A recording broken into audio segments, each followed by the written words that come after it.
कोसी सीमांचल के सहरसा फॉरबिसगंज रेलखंड पर अगर अनुमति के बाद भी ट्रेनों की परिचालन शुरू नहीं हुई तो यह हमारी मोदी सरकार की असीम कृपा है। ये हम नहीं कह रहे हैं, ये कहना है नवनिर्वाचित डीआरएम समस्तीपुर रेल मंडल के विनय श्रीवास्तव का।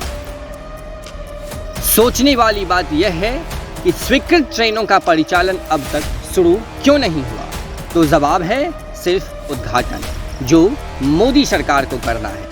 फिर भी ऐसा क्या हो गया कि सभी नियुक्त स्टाफ को अचानक वापस बुला लिया गया, जैसे गलती से इस रेलखंड पर स्टाफ की नियुक्ति किया गया हो। कोसी सीमांचल के क्षेत्र में एक बार फिर वही काला अध्याय शुरू होने लगी। चार स्वीकृत ट्रेनों के बाद भी यहाँ के लोगों को बस वालों के आर्थिक शोषण का शिकार होना पड़ता है।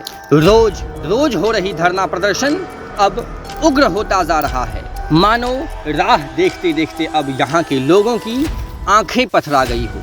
लोगों का सुबह इस आस के साथ होती है कि कहीं आज का दिन इस क्षेत्र के लिए नया सवेरा न लेकर आए, लेकिन सारी की सारी कहानी वहीं धरी रह जाती है। ये सारी कहानी ऐसे ही नहीं शुरू होती है, इसके पीछे है केंद्र सरकार की राजनीतिक घटिया सोच, जिसके कारण आज 6 माह पूर्व स्वीकृत ट्रेन जोगबनी दानापुर सहरसा फॉरबिसगंज दरभंगा फॉरबिसगंज के बीच ट्रेनों की परिचालन शुरू नहीं हो सकी है। क्या आज़ादी के इस 77वें स्वतंत्रता दिवस पर भी इस क्षेत्र के लोगों को खुशियां मनाने की आज़ादी नहीं? आखिर क्यों रोका जा रहा इस रेलखंड पर ट्रेनों की परिचालन? क्या सिर्फ उद्घाटन के कारण या कुछ और? सोचिएगा जरूर।